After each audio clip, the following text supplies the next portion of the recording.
Buenos días, Martín, Fabiana, un gusto saludarlos. El gusto nuestro, Roberto. Muchísimas gracias por este contacto. Roberto, a ver, uno abre los medios de comunicación que están obviamente siguiendo el día a día de lo que fue la campaña y depende a quién le pregunte. Unos dicen que el clima es muy tenso, que hay un clima de mucho nerviosismo. Otros dicen que hay un clima de mucha esperanza y que se vive con mucha tranquilidad, con la gente trabajando normalmente. ¿Cuál es la realidad? ¿Qué es lo que está ocurriendo en Venezuela en estas jornadas previas a las elecciones? Bueno, en Venezuela hay una gran expectativa de cambio. Obviamente ha sido un régimen autoritario el que ha buscado perpetuarse en el poder y lo han hecho incluso reprimiendo a la oposición. Tenemos muchos presos políticos, pero definitivamente hay un pueblo que está decidido a cambiar y se va a expresar el día domingo de manera masiva a favor de nuestro candidato Edmundo González. Claro. Bueno, a ver, hablamos de persecución, sin ir más lejos, la candidata era María Corina Machado, la que apuntaba en las encuestas y fue inhabilitada, ¿no? Es correcto, sí. Y esta mañana recibí un mensaje de un colega de ustedes, un periodista argentino, que está retenido en el aeropuerto de Maiquetía, donde no lo dejan entrar. Me decían que hay cierta preocupación. Y bueno, eso para mí es una muestra más de lo que es esa agenda de bloquear la libertad de expresión. Claro. Este colega de ustedes se llama Jorge Pizarro, que está retenido en el aeropuerto de allá en Maiquetía. Y bueno, lamentablemente eso es, como te decía, una expresión más de esa agenda de bloquear, de intimidar, pero que ya no le funciona, porque el pueblo venezolano, como te decía, ha sufrido mucho y tiene unas expectativas muy grandes con este domingo poder lograr ese cambio que nos permita el reencuentro de la familia venezolana. Claro. Bueno, el modus operandi es el mismo, ¿no? Yo recuerdo que las elecciones que se dieron ya hace unos años atrás, se había hecho lo mismo, ¿no? Se impedía a aquellos periodistas que iban a hacer la cobertura. Inclusive hubo casos de algunos observadores que se les negó en última instancia el que puedan ir a participar y hacer obviamente el rol que tienen que tener. A nosotros, por ejemplo, nuestro expresidente Alberto Fernández ayer le bajaron la invitación.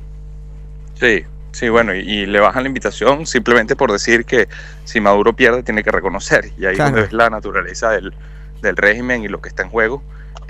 Pero de nuevo, eso al final el régimen quiere quedarse, quiere perpetuarse en el poder, quiere intimidar, pero no depende de la voluntad del régimen, depende de la voluntad del pueblo de Venezuela. El pueblo de Venezuela va a salir a votar masivamente el domingo. Veo, por lo menos lo puedo llegar a leer, lo que he escuchado de algunos analistas de ahí de Venezuela, es una elección completamente distinta a las dos anteriores donde estuvo como candidato Maduro del oficialismo, ¿no? Creo que usted lo mencionó y que dio la palabra clave, esperanza y clima de cambio, ¿no? Se espera un alto índice de participantes en la votación, ¿no? Diferente con la última votación donde votó menos del 50%. Sí, la elección anterior la oposición decidió no participar, dado las condiciones que son adversas, candidatos inhabilitados, partidos secuestrados, represión, pero yo creo que tuvimos un aprendizaje importante en cuanto a lo más poderoso es la participación de la gente, y eso es lo que estamos canalizando en este momento, en este movimiento que ha liderado María Corina Machado, que ha cristalizado la candidatura de Edmundo González.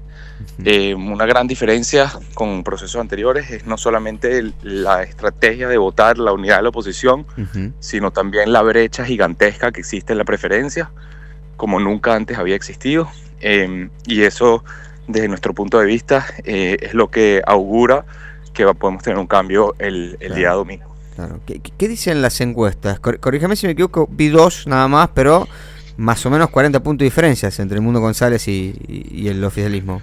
Sí, hay encuestas, ninguna encuesta te habla de una ventaja menor a 25 puntos, entre 25 y 40 puntos, que es una ventaja realmente abrumadora, tomando en cuenta además, Martín, que de Venezuela se han ido 7 millones de personas, y tú te imaginarás que quienes se fueron no son maduristas, ¿no? No, por supuesto. Y no van a poder votar. Entonces, si tuviésemos todos los venezolanos en Venezuela, imagínate cómo sería la brecha. Sí. De hecho hay un informe, ¿no? Fundamentalmente de los organismos de inmigración de Colombia, que dan cuenta que hay solamente en Colombia casi 3 millones y que van a votar, si no me equivoco, menos de 20.000 en Colombia. O sea, Exactamente. Es complicado. A ver, yo creo que el planteo está en cómo se defiende el voto, ¿no? Porque la denuncia de fraude obviamente que puede llegar a estar, uno cree, porque cuando alguien se quiere atornillar al sillón va a utilizar los medios que tenga a su alcance. Ustedes tienen, por ley, corregime si me equivoco, la posibilidad de hacer una auditoría ciudadana, que en Argentina, por ejemplo, no existe eso, pero ¿cómo funciona? Sí. Bueno, funciona fundamentalmente que primero cada partido, en este caso la alianza que apoya a Edmundo González, tiene una cobertura del 99% de los testigos en las mesas.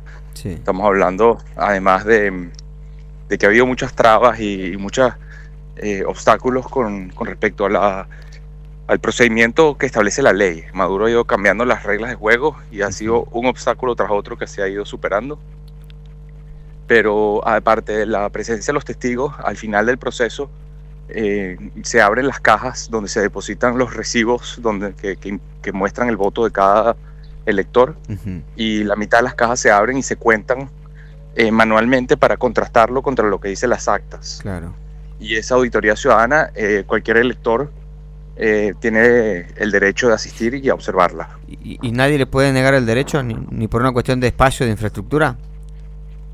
Bueno, eso obviamente siempre puede ser una razón que puedan argumentar, pero la realidad es que los centros de votación, que son las escuelas, suelen tener espacio suficiente para que la gente que quiere participar pueda hacerlo. Claro. Ahora entiendo por qué el llamado de tanto Corina Machado como de una de sus armadoras políticas, que es Delsa Solórzano, a quedarse en las escuelas hasta que termine el conteo, ¿no? Claro. Que sea una participación activa. Sí. Ok. Es así. Hay otro, a mí a ver, cuando uno ve que los dirigentes de la oposición dicen, por favor, vayamos a las escuelas y cuidemos a nuestros testigos, que vendría a ser la versión de los fiscales que tenemos en Argentina, que es básicamente lo mismo, y uno ya presagia que el clima no viene bien, ¿no? Por parte del oficialismo, por lo menos. Claro, es que bueno, no olvides que hay más de 100 personas que han sido detenidas y son presos políticos hoy desde que comenzó el 2024. No olvides que ahí los principales colaboradores de la campaña de María Corina Machado están en la embajada argentina, que por cierto he aprovechado los espacios que he tenido en medios como el de ustedes para agradecer en nombre de los venezolanos esa solidaridad que han tenido los argentinos de refugiar a personas que están jugando un papel muy importante para la construcción del cambio. Claro.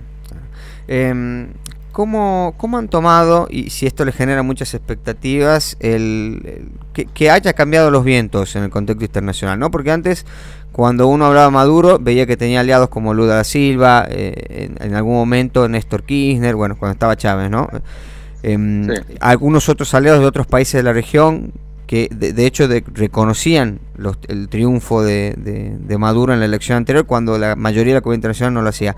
Ahora que Lula, Gustavo Petro, Alberto Fernández, bueno, Javier Milei, ¿no?, que está obviamente en la vereda del frente, pidan que Maduro reconozca el resultado de las elecciones, ¿le genera expectativas?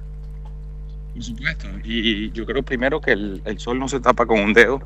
Las atrocidades que han ocurrido en Venezuela en cuanto a las violaciones de los derechos humanos, la destrucción de la economía, una corrupción salvaje sin precedentes, y por supuesto lo que ha generado todo esto, que es la crisis migratoria más importante en la historia de la región, hace que el asunto de Venezuela no sea un asunto solo de los venezolanos. Estamos hablando del asunto de Venezuela, un asunto de toda América Latina. Es una preocupación y es un anhelo y un deseo de que finalmente podamos superar esta crisis, que Venezuela pueda volver a ser un país que es su naturaleza, un país democrático, un país donde se respetan los derechos humanos, un país que es de bienvenidas y no de despedidas. No, por supuesto. Aparte, un hermoso país con muchísimos recursos. La verdad que es una pena que tantos venezolanos hayan tenido que salir de su estado. Por último, ya sacándote de las elecciones, hoy cumple años Caracas, ¿no?, la capital de Venezuela. ¿Cómo serán los festejos? Mira, hoy hay actividades de cierre de campaña por parte del comando, y bueno, es un día en el cual todos los caraqueños estamos recordando que Caracas ha sido el escenario de las luchas del pueblo venezolano por la independencia, la libertad, la democracia, y que estamos con el deseo de darle como regalo a nuestra ciudad el día domingo una gran victoria para toda Venezuela, que nos permita cambiar la realidad que estamos viviendo. Bien. Roberto, ojalá que el domingo se viva en paz y que obviamente que triunfe la democracia. Muchas gracias por la oportunidad y por estar pendiente. Bueno, que tenga un buen día. Un abrazo. Hasta luego. Hablamos con Roberto Patiño desde Venezuela. Bueno, nos contaba cómo se vive el clima previo a esta elección, que puede ser histórica, porque si se cumple lo que dicen las encuestas, puede ser el fin del régimen chavista en ese país.